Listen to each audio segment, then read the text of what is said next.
Well, hello, everyone. My name is Cyreema Marshall. I was an intern for Elevate Plus 2 and 3 summers ago. So I've been on your side of this speaker series. Andrew has been discussing with other interns, and they've said how the speaker series is a cornerstone for them as interns. So I'll be your host and your interviewer for this series for this summer. So today, our first role model speaker is Shirel Jones. I'll be starting off with her bio, and then we'll get into questions.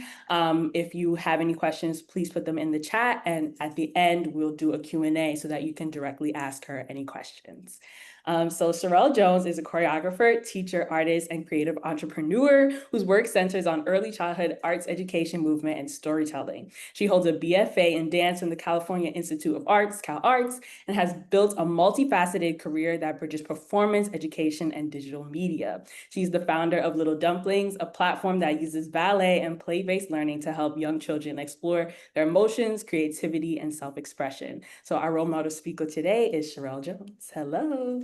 Hello, that was really nice, Cyreema. Thank you. I know Thank I did you. all those things, but it's nice that you Right. To said hear that. it. Yeah, thank you. Mhm. Right. Hello, So everyone. first and foremost, our first question is going to be about your current two endeavors, Little Dumplings, and your work as a teacher, teaching artist at the Detroit Symphony Orchestra. So can you tell us about these two opportunities, how you came across them, as well as your current work with these institutions? Yes. So, Little Dumplings, currently I am organizing a festival for littles, and I'm exploring the idea of not having these stations that are all operating at the same time, but creating a cohesive experience for children that is mindful of where they are in sensitivity and development, and also taking into consideration neurodivergence in all people. So that's my biggest project that's happening with the Little Dumplings right now. So I'll be collaborating with 4 other artists and fundraising very soon. And that opportunity is just from building the company to this point where I can do something like this. With the Detroit Symphony Orchestra, we just finished our season, and I was part of a program that served all of the preschool classrooms in Detroit, all of the Detroit public school preschools. So I would go in with one of the musicians from the orchestra, and we would provide an arts integration program of music, movement, and play and imagination. And so that was a lot of fun because I think I served maybe 36 classrooms this year doing that. And that opportunity came because of the work that I did with the Little Dumplings. Yeah. So my next question is, how did your upbringing shape the way that you pursued your education, as well as the way that you networked in a creative industry? Because as I said, you went to Cal Arts, so obviously you were in a very creative space, but how did your upbringing bring you into this space in terms of creative education?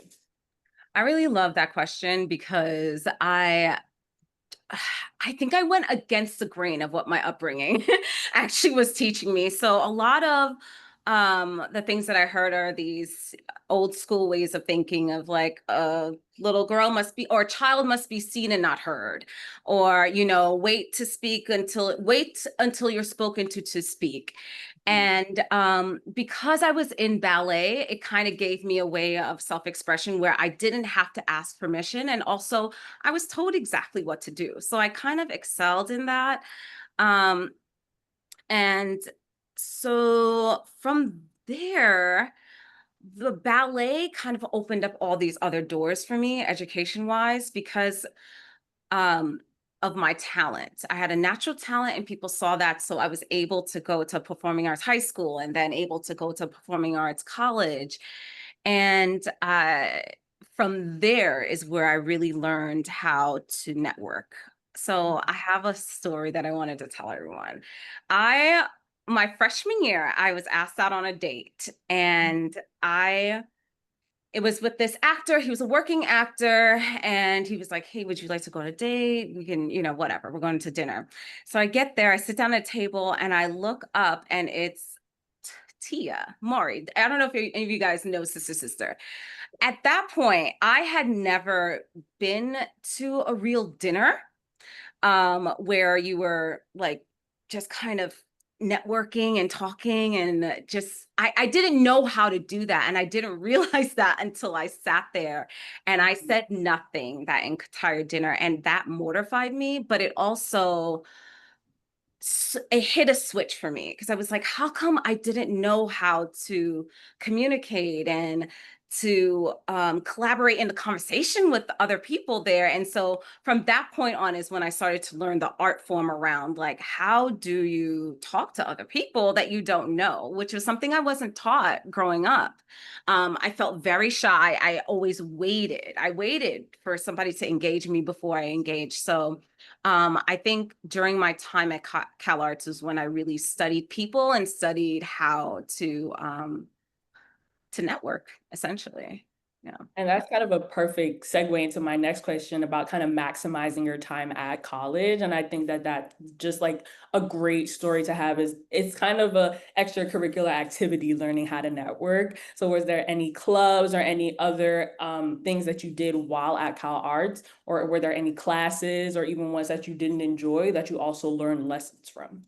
hmm Oh man. Okay. So we had a class where you had to present a piece, and everyone in the dance school would be in the theater, and once you were done presenting your piece, you had to sit down, take out your notebook, and then you get all the critiques, and you couldn't say anything unless somebody asked you a direct question. And I think that that was we didn't you didn't have to do that until your senior year. Like, you had to do it at least once, but that was a huge uh lesson or something that I brought with me through these times of creating art that just goes out into the world, where you don't know what kind of feedback you're going to get, but that the feedback will lead you to becoming better. So that I think was one of the classes that was most impactful as far as growth was concerned. And then also my dance for camera class, which I didn't know what I was going to do with at the time taking it. I was just kind of like, okay, this is fun. I didn't really take it too seriously because I thought I was going to be a performance artist only. I didn't think about doing any video work. And can I ask, how did you build your portfolio as a dancer or as a performer, or as well as a social media talent in terms of creating Little Dumplings? And how did you take it upon yourself to create your own art that got you into these current positions? Mhm. Yeah, that was I think it was just audacity at that point because I didn't know how to do any of it. And the reason why I started video work was because I didn't want to teach a million classes a week.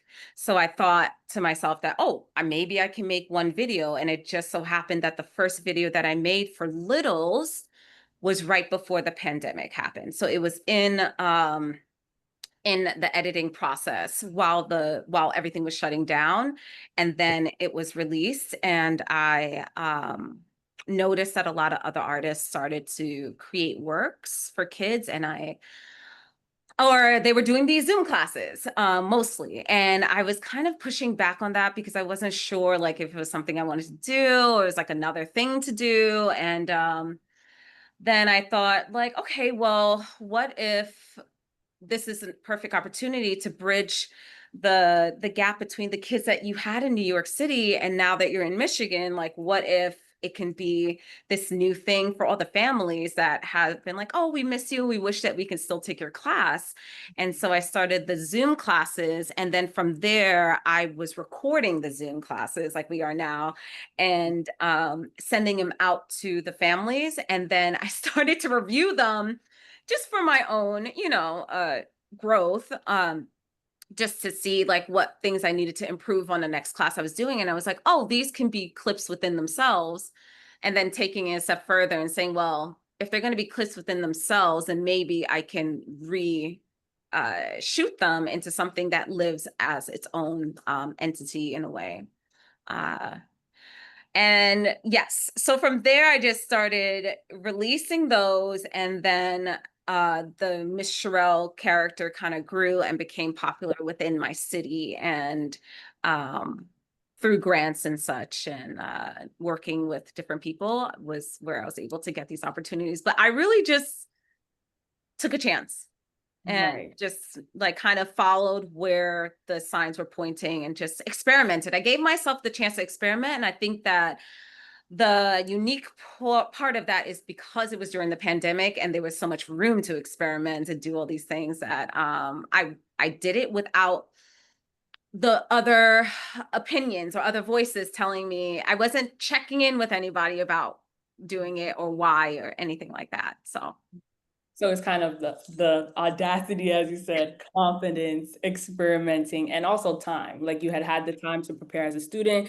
as well as giving yourself the time to improve not only as a performer, but look at yourself and continue to grow. And I think that's just great and inspirational. I just wanted to acknowledge that. And also talk about your community, because like you said, you had your community in New York, you're developing community in Michigan, where you currently are right now. So how did that community support you? And who did you bring constantly into your community to kind of build your current foundation? yes. So wow, that was a loaded question. Community. So community for me is also something that I have been exploring, the idea of like what does that mean, especially in what's going on politically. It's and thinking about all the war-torn countries and like what's going on with their children, and then thinking like, oh, well, there's children right here in my 10 block area, the city that I live in. Like, how am I affecting or trying to improve their lives? Like, how am I serving my community in that way? And I think that in the beginning, for me, that meant really low cost classes.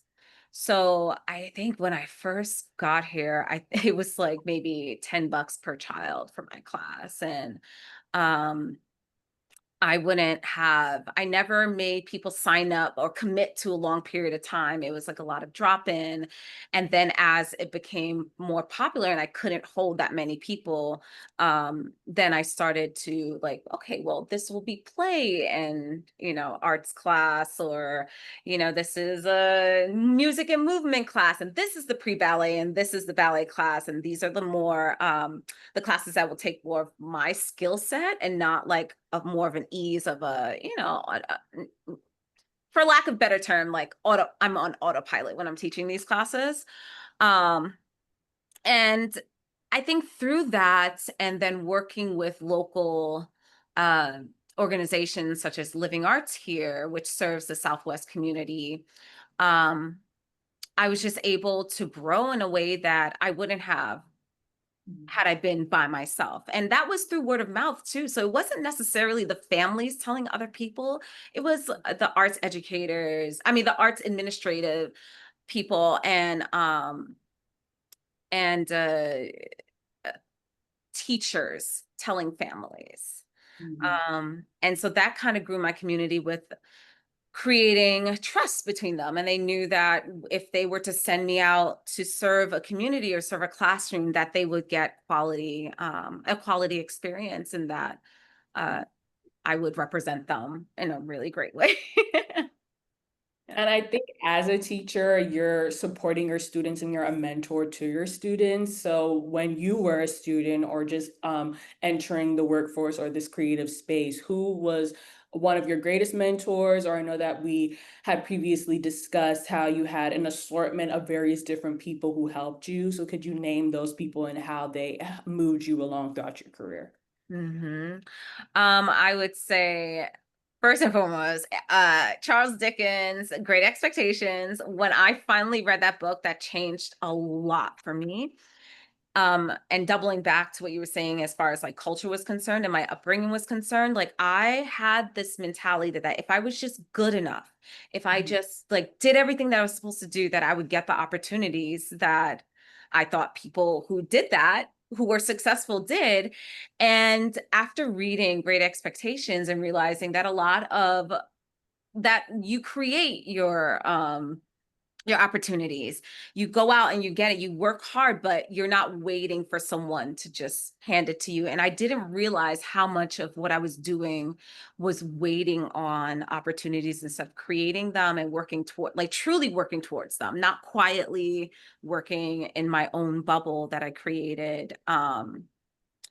But like, yes, an assortment of people, like my peers, like when they say to surround yourself with people who you want to be the average of, I think that's very, very true. And sometimes it's okay to outgrow those people and still have a friendship with them, but the majority of your time should be spent with I people don't that are suppose really you're free. pushing you.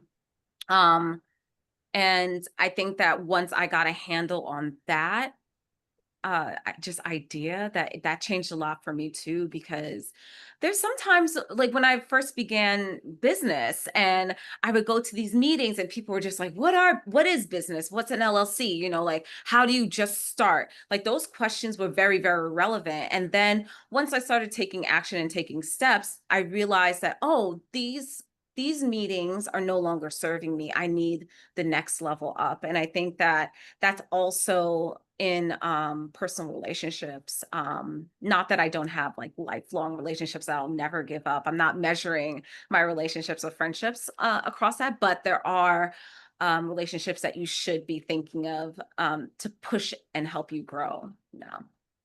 And do you think that that was something that you learned, or was it advice that you had wished you had gotten, or was it just something that you saw and developed yourself, or were you in rooms where you were hearing people kind of discuss the changing of relationships and how to constantly be bettering yourself and how that betters your business? Yeah, for me, I think it was just that lived experience and actually being honest with myself and taking a look at the things that my excuses that I'm making, and why is that okay? And like, who else thought that was okay? In hindsight, I think just doing like an audit of who you are and like where you are and why. And also like an audit of like, what did you do last week? Like, did you do something that was going to stretch and push you? Or, yeah. So I think it was like lived, and I needed to process that um saying, because that's something you hear all the time, but I don't, it's one of those things like when people tell you, oh, you have perseverance, but perseverance is not easy to have, like, or to do when you have to do it. It's easier to say, you know what, it's not working and I'm not going to do it anymore. So Mhm. I think in the same vein of Mhm. learning that. Mhm. And as a ballerina or navigating this space of ballet as a woman of color, how did you go about doing that and establishing yourself not only as a performer, but as someone who wants to take up space in a space that isn't usually conductive for women of color or people of color? Mhm. Gosh, I think that was a huge journey, and I'm so grateful for the other artists that I had around me, like that one Black teacher, or that one other Black male in the class that made sure that I knew that I was worth something, because I can cry thinking of it. His name is Malik. And he teaches at Step, and he's done incredible things with his career, but he always made sure to remind me of my worth. And I think because he saw it wavering at a lot of points in our lives. We went to high school together. And yeah, and I think just those little moments just carry you forward. And I think I was just more inclined to ignore the noise, because I knew that that doesn't matter, because the results of my work and the ethics behind how I'm going to focus on getting from point A to B is going to speak more loudly than what the things that I'm hearing, or the way that it feels walking into a studio when you're the only one that looks like you. And yeah, so I think it was just little moments of people encouraging me from time to time. Right. And I also wanted to ask about your early experience working with littles. Like, was that your overall career goal, or how did your career change when you began teaching little students? Yeah. No, I did not. I I thought that I was going to like train artists. I was like, okay, I don't want to join a company. I didn't know how I was going to fit into the dance world. I knew that I didn't want anyone telling me what to do. And I wanted to be successful somehow because I wanted a built-in bookshelf room. So Right. like that was my goal in life. And so when I started teaching, I was given two classes, one with high schoolers and one with littles. And I was just very annoyed to have to teach the little ones. And I went in, I gave my all to those high schoolers. It was in Santa Barbara, by the way. And I was coming in with the mentality. Now thinking back on it, that's probably why I was not successful in that space because I was coming in with the same mentality that my early teachers and Right. the way that they approached teaching this, classical art form. It's like with so much respect, like you are not moving forward until you get, this step clean and clear. And so I don't know if any of you guys have been East Coast, West Coast, or know like the lifestyle, the differences, or moving from anywhere and just seeing like, oh, they don't do it the same way that I'm used to. And in fact, that's something that was really rubbing them the wrong way. And I remember the owners of that studio walking up to me and just like, yeah, we really love you. We want to mentor you with teaching the older ones. And, but what you did with the babies was amazing, and I thought that was such an insult. Right. I took that as such an insult at the time. I just didn't know any better. In my mind, I thought that you only teach little kids if you can't make it in your career. And so that was a huge lesson for me. And once I accepted that this was something that I was naturally good at, and maybe I should, look towards that, that's when doors started opening and they kept on opening. So, And kind of harkening back to you talking about the festival, can you explain a little bit more about what Little Dumplings, like, are you expanding it into like a in-person festival or is it also going to be online? I just want to know more about what you're going to yeah. be pursuing. Yes. So this festival will be in person. I already have my space, the event space rented, and it'll be in 2026.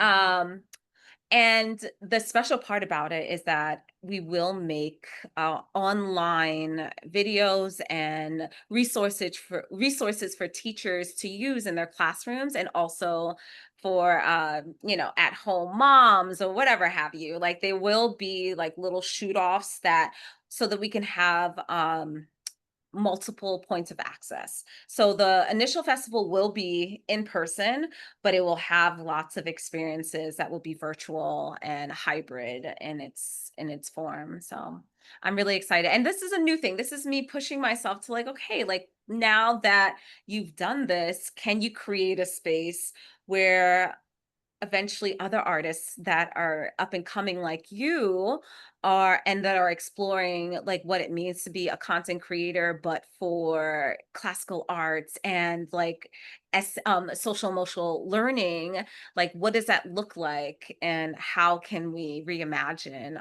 a teaching artist's opportunities. It's not just like teaching littles in a dance studio, there's so many different ways to do it. So And I also wanted to ask, how are you balancing doing this as someone who is the founder, like this is your baby, as well as kind of also maybe relinquishing some responsibility to maybe someone who's working with you for you as a teammate? Like, how do you as a person, when you're doing something that's a creative endeavor, be able to kind of relinquish control? Because to be able to do something like this, you do need a team. So how do you go about doing that?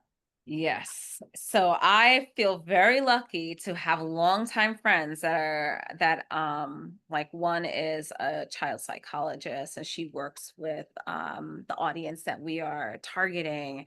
Another she is a sound designer and she works out at Cranbrook, and she has brought her children to my classes, and we have met a couple of times and talked about this project.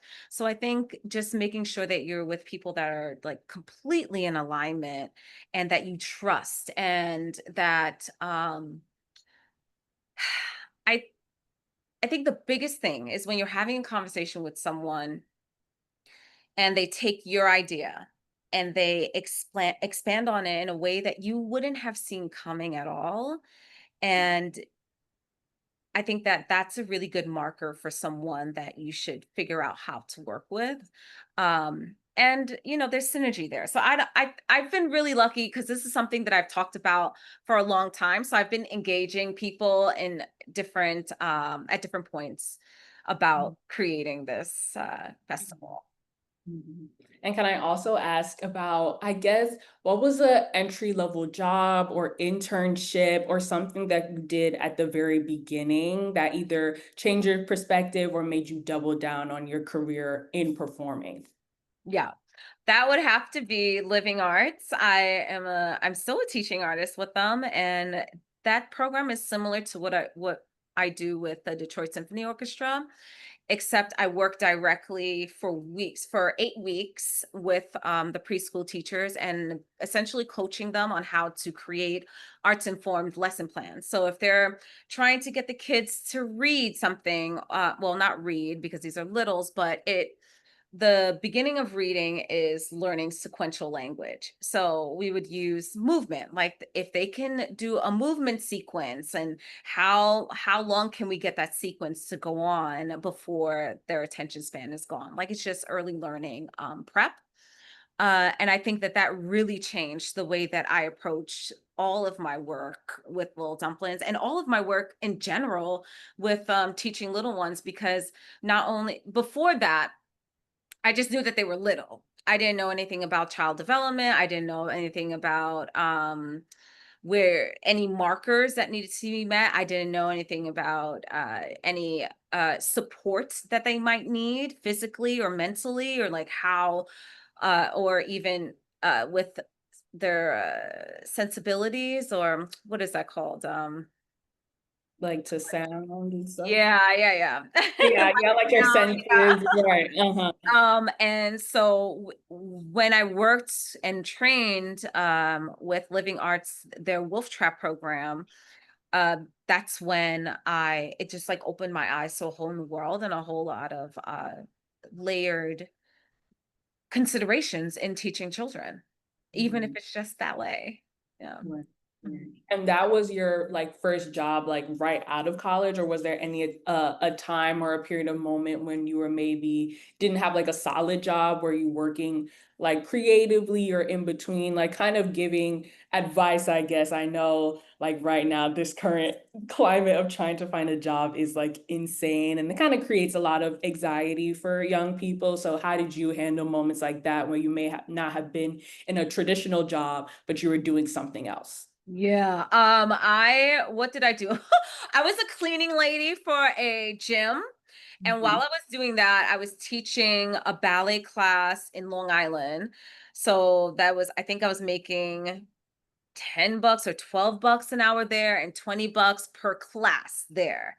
And Right. so I was just kind of like pulling that together. And then I had a friend call me because Brooklyn College of Preparatory Arts needed a dance teacher for their little ones. So I did all that, and then I did some gigs with a friend where we would create dance pieces, and we went to I mean, no, not Mexico. We went to Puerto Rico, and we learned I forgot bomba there, and exchanged some dance classes. So that was a really cool experience. I did not get paid for that, but I Mhm. had room and board and everything was taken care of.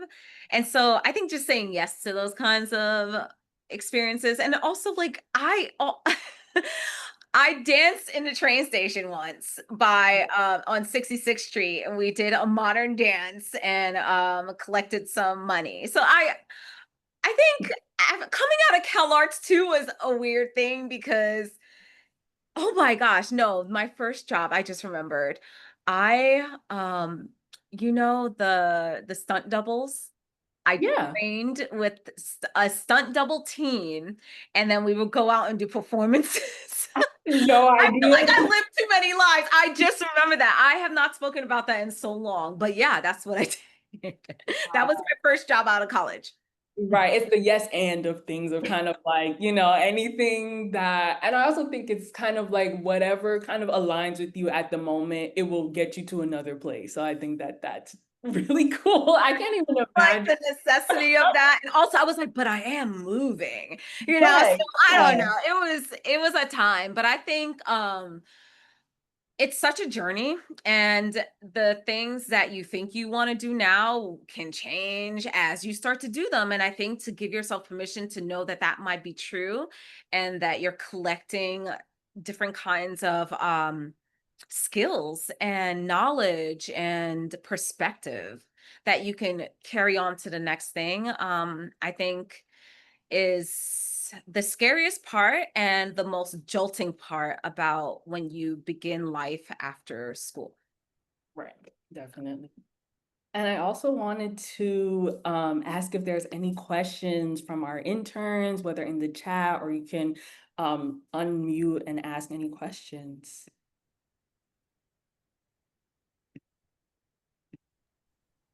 I can make a comment. Good afternoon, everyone.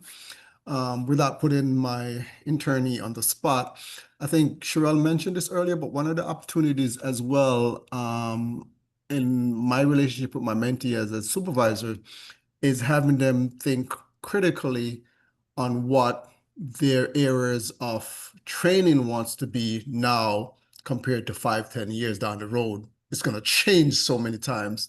So in presenting that, advising her and challenge her is to think critically from her experience with my organization.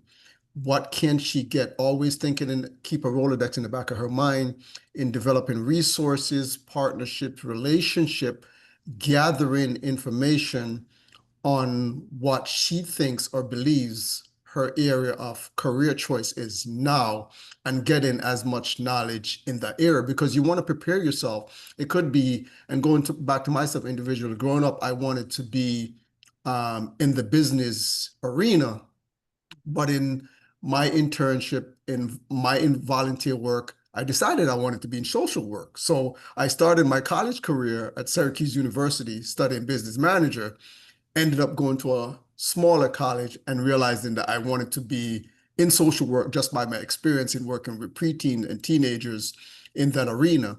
So it's always gathering as much resources, information, relationship as you want. You might decide today you want to be a doctor, but then from your experiences, you realize that your talent is really in this area. So always keeping that in the back of your mind, what your plight or you start out as might not be 2, 3 years down the road that you decide to do. I also hear you mentioned earlier, first job out of college. Your first job out of college may also not be your career job as well, because it's going to be based on your experiences and relationship that you all said, the relationship or friendships that you form, realizing that only forming what you ultimately will end up doing. So that's my experience. And then also, um, looking at their development, their excitement, what they bring, because even with my internee, realizing that we also have a mentorship program here at our organization, and in presenting that information to my internee, she realized that she wanted to be a part of that. So again, I then took it upon myself to partner with our mentorship program, referred her to the mentorship program, and I would like to say she was recently accepted as of yesterday to our mentorship program, where she'll be identified with somebody on our executive team then that will start mentoring that individual as well. So those are the opportunities we try to present, not just because they're interning and they're here to maybe meet hours or whatever, but to make sure we provide them as much resources, whether it's knowledge, experiences, as much as possible, so they can make an informed decision going forward. Yeah, I think that that's so important. And that's something, maybe that's advice that I think I would have wanted, but I don't know if I was capable at that point in my college career. So I just want to say for those of you, and I feel like the most of the people that are in here are already maybe even on that track already, that are comfortable seeking help and looking at what opportunities and resources are already around you. But if there isn't someone, I mean, or if there is someone who is closer to what I felt about it, I think, yeah, opening your eyes to what's happening around you, and like just uh figuring out like, okay, like to get to, even if it's just after this I want to be able to dance, or I want to be in business, who is already talking to people who are studying business, or like who has a business right now as a student, like how can I just engage them in conversation, because you never know what you can learn. Yeah, so I would say to really open your eyes and look around to like who is around you and how can you best use them, or not use, yeah, you guys know what I'm not saying, but how can you best activate your relationship with them in a way that can set you up with support in the future. Mhm. I think it's kind of that concept of like networking sideways. I always forget who said that to me, but it just struck in my mind. And it's kind of really just like that's kind of like the corporate talk of just creating a friendship, just creating a relationship and knowing people who are at the same level as you and kind of just building from there because everyone is building regardless of what point in their career they're in. So, Yeah, yeah. I love that. Yes, that is absolutely true. You remind, my friend says that she's like, Beyonce's with the people that she was here and came up with. She's not with, Right. yeah, of course she has mentorships and whatever, but it's like you need to look, to the person to your left and right, because you guys will grow together. Definitely. I have a question. How you doing? First off, my name is Isaiah. Like for example, I'm an engineering student. Would you recommend those same tactics when it comes to my field of major, or because I don't know, sometimes it's different for every major. So I was just recommending, well, wondering, would that be a good strategy on Absolutely. my behalf? Yeah, I think so for sure. My husband, when he was in undergrad, he studied engineering, and then he Okay. became a teacher, and then he went back to law school, and so now Oh wow. yeah, so now he's an attorney. So, and he has friends that have gone into engineering, have stayed teachers, and then attorneys across the US that he have has a really great relationships with. So yeah, I think it's a concept that everyone should use when you're thinking about what kind of life you want to have and who you're going to reach out to. Like let's say you decide next year that you want to be an attorney, and you had a friend that, oh, I heard that he said that he wanted to study law after this, but we didn't really connect. So Yeah. Okay. yeah, I think so. Okay. Thank you. Yeah. Any other questions, I have a comments? question, actually. I am interns have heard me say often that you learn the most from sometimes from the mistakes you've made. And you talked early on in this session about how you didn't know how to take advantage of that networking opportunity at dinner, which you didn't make a mistake, but you learned from that experience. But were there any sort of big, wow, I messed up, but look at how much I've learned from this moments in your life that you can share? Oh, tons of them. The first time that I taught littles on my own as an entrepreneur, I was invited. A friend of mine owned a children's toy store in Brooklyn, and in the basement they had these classes for kids, workshops for kids. And I was like, okay, well, I'm going to teach these kids. And I was like, how hard can it be? Like, I'm a dancer. I've done this all my life. I'll be able to do it. And I had my sister came with me that day, and I had about 20 families join, and I bombed that class. And I remember walking out, and I looked at my sister and I was like, I don't think I should ever do this again. And she was like, no, you should try it again. Definitely do it again. And I did. And I kept going. no one came back to that class. That class went from, it just never went above 5 people for weeks and weeks and weeks. And then with what I learned there, I asked, there was another person in Bedside who had a similar space. And I was like, hey, I teach class of kids. Because I was building a business. So I needed another location since this one was it was not going to grow. Word had spread. And I started that class, and it was a 9 a.m. Sunday morning class. And that class grew to over 50 families in that room every Sunday morning at 9 a.m. to come dancing and play with me. So I think that that lesson to me showed me that even if I am so bad at something, and it's the feedback is telling me that that was bad and people are not happy with you, that I can still become better and grow it to a point that is something successful. So I think that was like a huge lesson. And I think about that all the time, even now when I'm trying something new. So hopefully I don't have to learn that lesson with my festival and that people come. Yeah, that was a huge one. And I also, I guess another question that I just thought of was in terms of like your social media, because I know that Miss Shirel is the character that you're developing as well as your personal self. So I guess kind of in terms of thinking about your role as a teacher, a professional, but also social media, how do you distinguish like those identities, I guess? Because I guess when you're going into a corporate role or creative role or any industry, you are gonna have to separate your personal life, your life at your job. So I guess how did you go about doing that, or kind of exercising the muscle of learning how to slip between all these identities? Yeah, I think I'm still learning about that. At first it was very like, yeah, I'm only posting my ballet videos here, but then I realized that even I'm getting ready to do work at the Detroit Opera House, and I'll be their choreographer for a show that they're putting up this summer. And that work only came to me because of Miss Shirel. And so thinking forward on how to work with that vehicle of social media, and I think that this is something that a lot of us will have a journey with, because it's not going anywhere. Like if you tell somebody your name, you meet somebody, you're like, oh, okay, what's your handle? Like, are you on Instagram? And they immediately look you up, see like, oh, what have you been doing? And I think that taking that seriously and almost using that as your business card. Like I went to an event last night.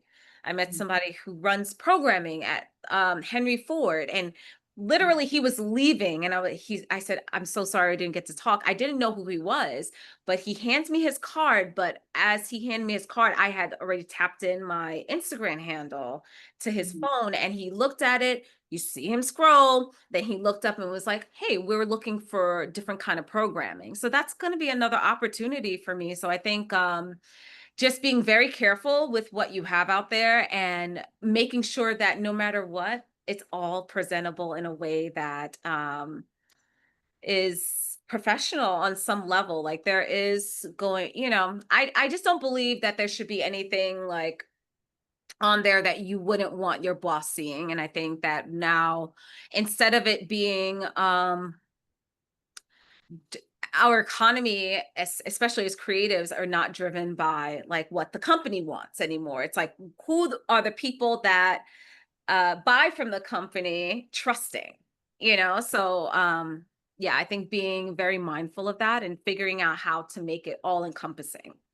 Right. That's It's something. kind of like an updated business card, because I think it's like that LinkedIn and Instagram are melding together. Is kind of that vibe, is that you want to properly represent yourself across all media forms. And I think that that definitely does make sense of like, yes, we have the traditional business card, but also our Instagram, our LinkedIn is showing not only the work that we have done with companies, but the work that we're doing personally. So yeah, that makes a lot of sense. Mhm. Yeah. Any other questions, comments, little engagement?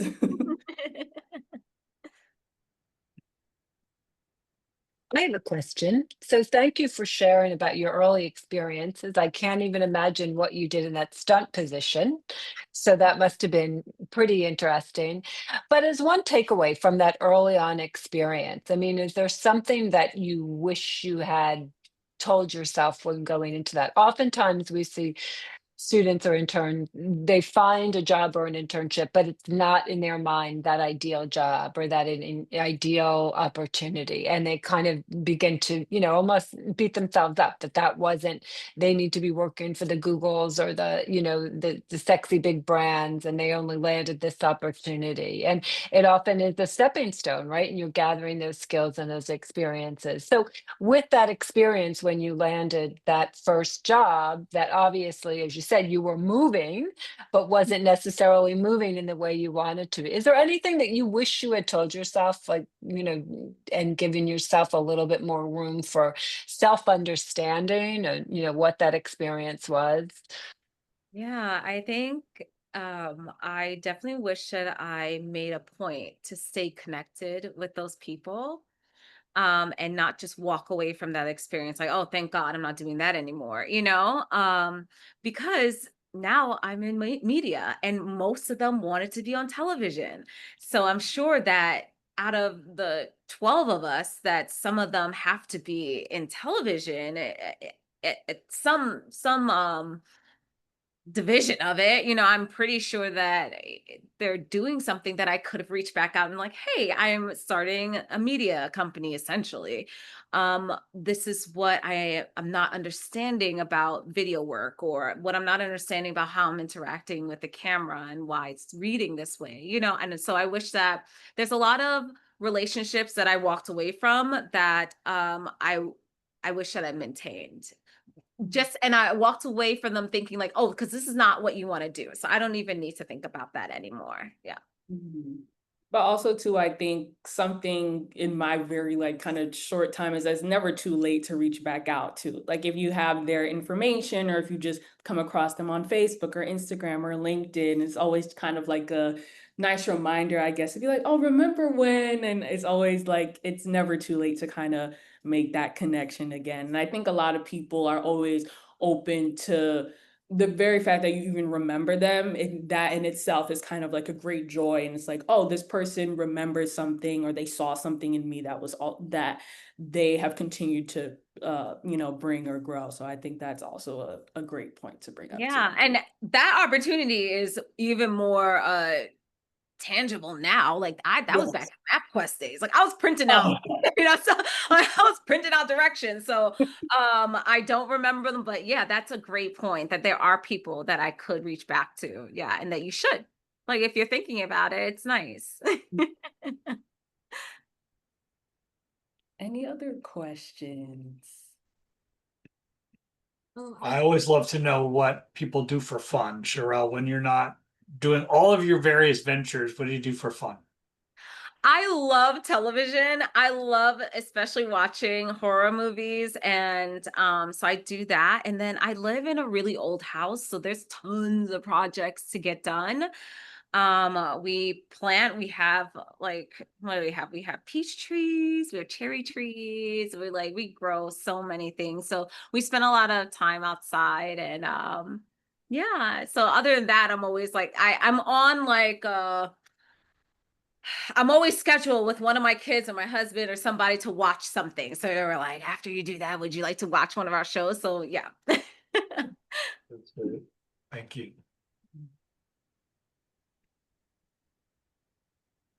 Anybody else? Lyman Allen. Megan, you have a question. Yeah, thank you. I'm sorry for that. Thank you so much for everything that you said today. I found like a lot of connection with what you said, especially as like, two art students ourselves, uh, the field's very like intense and scary to get into. And everything you talked about regarding like diversity and like, feeling excluded at first, I personally can very much relate to. And um again, I also agree that it's important to have like people who are there for you and able to push you through even when you think this field may not be for you. Um, well, my question kind of is regarding your CalArts experience. Do you happen to have any friends that did graphic design? And if so, could you like maybe give an insight on like what they did after grad? Or he's like following industrial design, so maybe something like with somebody that did Your industrial voice design. is coming in and out. Sorry. Oh, I'm sorry. It might be a But that's connection. better. Yeah. Speak a little louder. I wanted to ask about CalArts and if you had any like graphic design friend maybe and like what they did after graduating or maybe somebody that did industrial design. Thank you. So I personally know, and yeah, there's so many people. What a friend of mine, do you guys know Murders in the Building? Oh yeah, with Selena Gomez. Animator. He did the Oh, yeah, animation. that's a good show. Yes, he did the animation for that. He did My Little Dumplings intro. Oh, really? Yeah, he was really nice. That's the person I reached back out to, and he was like, okay, Shirel. He was like, this is not the price, but I'll give you this price. And I was like, that is still really expensive, but he did it. And he also did Robots Times Love. Oh yeah. I Yeah, know. so he's done some animation for that. Oh gosh, who else is out there? Then I know performers. Like everybody else, I think is like more musicians and actors that were at CalArts during my time there. But yeah, I mean, he I think for him, his journey was interesting because he's such a technician with it. And I remember him just like hours and hours just working towards his stuff, but he knew who he wanted to work with when he got out. So that was the person that he was most in contact with. And I think that once he hit the ground, he hit the ground running. So I would suggest that like just really getting in contact with the people that or the art houses or that you would like to work with and connecting with them. Thank you so much for your advice. Thank you. Yeah. All right. And I also wanted to ask really quickly if you could put your LinkedIn in the chat or if anyone would like to connect with you. Is there any way that they could connect with you? Well, I know the Instagram is the way I like to go. So let me see. So I'm just gonna put my at Miss Shirel in there, and then that will be on YouTube, Instagram, Facebook, and let me see if I can find my LinkedIn. So actually, LinkedIn is not something I use too much at all. It's mostly your Instagram. It's mostly my Instagram and just like personal messages. Yeah. No, I have a mixed feeling about LinkedIn. It's helpful, but I think as a creative or when you're going into the film industry, graphic arts, industrial arts, I think like having everyone moves on a different timeline. When I'm on LinkedIn, I'm like, wait, how are you moving this quickly? So I kind of understand the using Instagram as like your more neutral, casual vehicle, but also being able to show it to other people. So yeah. Right. Yes. I don't know how LinkedIn. Oh, here it is. There we go. Like I know what Instagram likes. I don't know what LinkedIn likes. All right, there you go. Thank you so much. I appreciate it. Yes. Yeah. Any other questions, comments? Oh, you got to follow. Okay, great. Yes. But yes, thank you so much, Shirel. You told not only amazing stories, you gave great advice, and it was very palpable, your passion for teaching, for dancing. And I've known you almost all my life, and I know that you're an amazing creator, and to know you as a professional has been amazing. So thank you so much to talking to our interns and kind of explaining your career journey and what you have coming up. Thank you. And I am looking forward to what you guys all bring to this world, and the pathways that you choose and just have audacity and just do the thing. And if it doesn't work out, it doesn't work out, but you do have the skills. Yeah. Yay. Thank you.